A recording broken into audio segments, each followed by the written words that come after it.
E essa ocupação dos leitos de UTIs nos hospitais está refletindo, pessoal, nas unidades de pronto atendimento, as UPAs aqui de Belo Horizonte. O que o pessoal tem visto?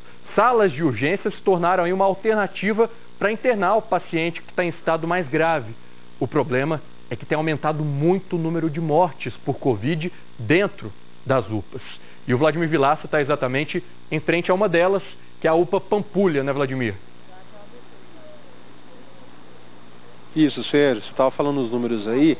As pessoas têm que tomar uma consciência de se cuidar para não precisar vir para as UPAs. Isso é um alerta que o próprio Sindibel está fazendo. Porque, olha, de 207 pessoas que estão precisando de uma UTI, 153 estão nas UPAs.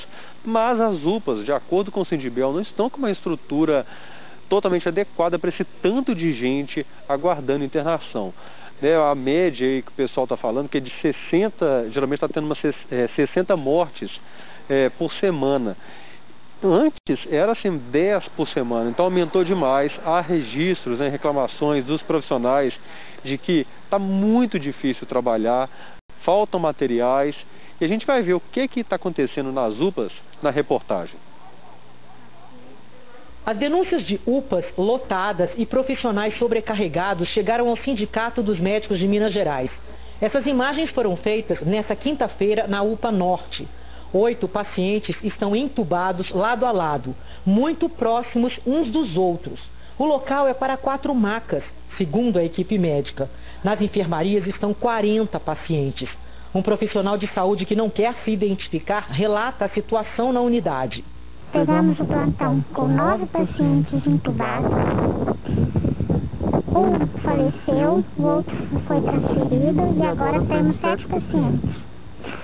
As enfermarias estão lotadas, vários pacientes na máscara. Essas imagens aí da UPA Norte, né, que foram feitas por profissionais que não puderam se identificar, não quiseram se identificar, profissionais que estão exaustos com sinais de burnout, de depressão, de ansiedade, de exaustão mesmo. Demonstra num espaço pequeno de uma sala de emergência, seria para dar o primeiro atendimento, estabilizar, acionar o SAMU para o paciente ser transferido para um centro de terapia intensiva ou para uma enfermaria. O movimento em frente à UPA Pampulha foi intenso nessa quinta-feira. Muitas ambulâncias, muitos pacientes e um registro que impressiona. 2 corpos estão em macas do lado de fora da unidade, esperando para serem removidos. Segundo o Sindicato dos Servidores Municipais, só ontem a unidade de pronto atendimento da Pampulha registrou 5 mortes. Antes da pandemia, a média de morte em todas as UPAs de Belo Horizonte eram 10 mortes mensal. Em 6 dias, nós contabilizamos 59 mortes nas UPAs de Belo Horizonte. A Secretaria de Saúde de Belo Horizonte diz que equipou algumas UPAs com respiradores e aumentou a estrutura de atendimento. Agora são 84 leitos de urgência na capital. Enquanto aguardam essa vaga de leito hospitalar, as pessoas ficam nas salas vermelhas das UPAs, recebendo assistência, se necessário são entubadas e com todo a oferta de serviço e de cuidado que precisam durante esse período que aguardam a internação hospitalar. Nós voltamos a falar ao vivo que de frente à UPA Pampulha, que fica no bairro Santa Terezinha, e uma situação que a gente mostrou na reportagem aí dos corpos que estavam expostos.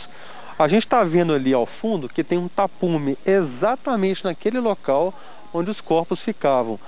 É literalmente aquela situação de varrer a sujeira para debaixo do tapete, porque a situação continua, a UPA não tem estrutura, os corpos, de acordo com o sindicato, vão continuar sendo colocados ali e colocaram um tapume para que as pessoas não vejam. Bom, e por falar em ver, vou conversar aqui agora com o Bruno Pedralva, ele é secretário do Conselho Municipal de Saúde, é do Sindibel também, né, Bruno? É médico. Ele entrou agora há pouco na UPA.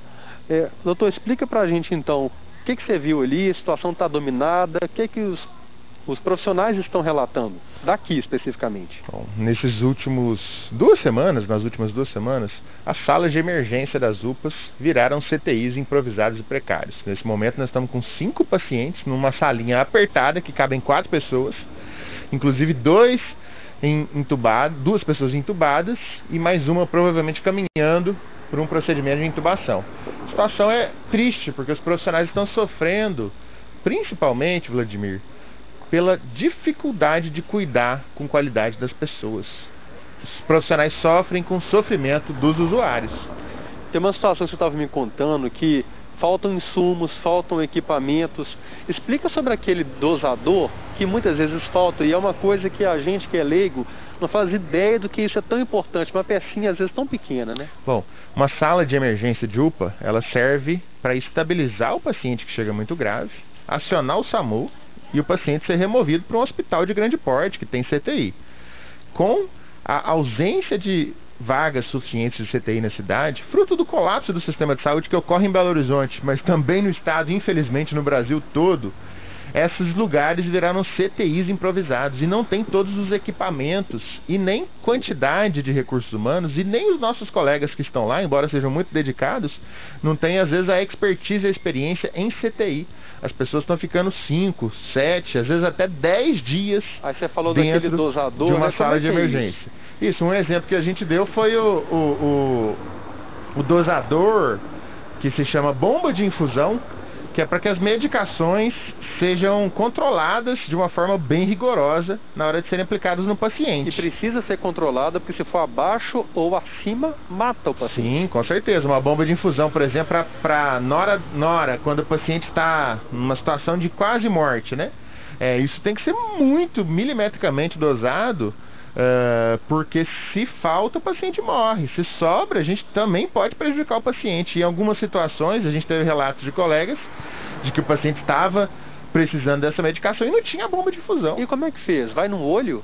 As pessoas, né, tem que tentar arrumar uma bomba de infusão, às vezes transfere de uma unidade para outra, né? Ou eventualmente, como é próprio dessa situação, uma situação de catástrofe, então os profissionais de saúde estão fazendo o melhor para reduzir os danos, já sabendo que não conseguem fazer o ideal.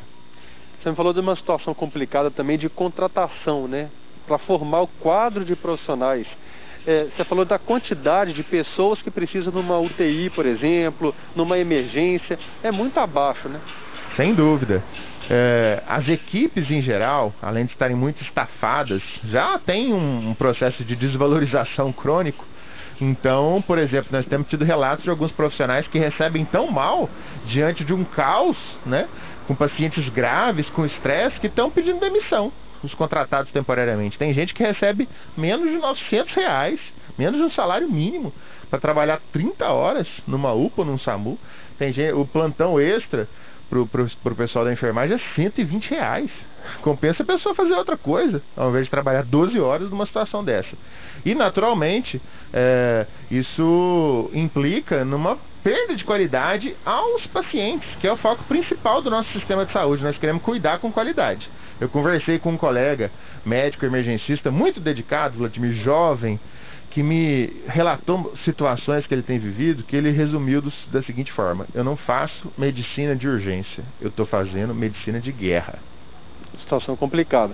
Essa semana passou a valer uma medida aí, alguns centros de saúde passaram a funcionar 24 horas, né, para tentar dar um apoio às UPAs. Isso funciona? Essa estratégia está dando certo? Tem uma semana apenas. Você tem conhecimento disso ou não vai resolver? Bom, como nós estamos numa situação de colapso, né, é óbvio que a gente tem que ser solidário com a situação dos pacientes e dos trabalhadores das UPAs para tentar ajudar da melhor forma, mas nós acreditamos que, infelizmente, essa medida não vai resolver o problema, porque o problema é falta de CTIs e UPAs sendo transformadas de forma precária em CTIs. O nosso apelo é para o prefeito, mas também para o governador, para o presidente. Nós precisamos de socorro, exército, polícia militar, até médicos de brigadas internacionais, Cruz Vermelha, Brigada Henry Reeve de Cuba, médicos de desastre, né? Equipes precisam reforçar o nosso quadro para que a gente consiga dar um tratamento com mais dignidade às pessoas que estão sendo atendidos nas UPAs de Belo Horizonte. Por falar em tratamento com dignidade, a gente sempre fala isso aqui nos jornais, que ainda há certa resistência de algumas pessoas em usar máscara, usar uma máscara adequada, que veda bem. E aí a gente pensa assim, tem muita gente que fala assim, é melhor usar máscara do que usar uma intubação, né, de ser entubado. E mesmo entubado, tem paciente com situação ainda mais complicada, que não tem ventilador. E aí como é que tem que fazer? Bom, sem dúvida, muito importante que a população de Belo Horizonte, Vladimir, entenda que neste momento, se a pessoa se infectar com coronavírus e precisar de um CTI, ela não vai ter acesso no tempo oportuno. Seja uma pessoa que tem plano de saúde, seja os nossos usuários do SUS. E particularmente os usuários do SUS, neste momento, estão numa situação muito pior do que os usuários de plano de saúde. É muito injusto. A nossa fila tem mais de 200 pessoas, sendo que o total são pouco mais de 500 leitos. Então vocês imaginem, não vai resolver esse problema da fila em curto prazo. As pessoas vão ficar, infelizmente, precariamente atendidas nas UPAs de Belo Horizonte. Então se a gente não se cuidar, a chance da pessoa ter dificuldades de atendimento e às vezes até sofrer é muito grande. Em algumas situações, Vladimir, nós tivemos relato de pacientes que estavam em agonia respiratória, com muita falta de ar, precisando de um procedimento de intubação, mas às vezes não tinha espaço para fazer o procedimento, que é um procedimento mais complexo, ou mesmo que não tinha ventilador mecânico disponível. E as pessoas às vezes foram intubadas e ficaram com um profissional da enfermagem ambuzando, né, aquele balão, bombeando o ar para o pulmão das pessoas até chegar um respirador. Essa é uma situação, gente, que prejudica muito a qualidade, o próprio paciente. O trabalhador, claro, fica muito angustiado, mas prejudica muito a qualidade do atendimento que os nossos usuários estão recebendo.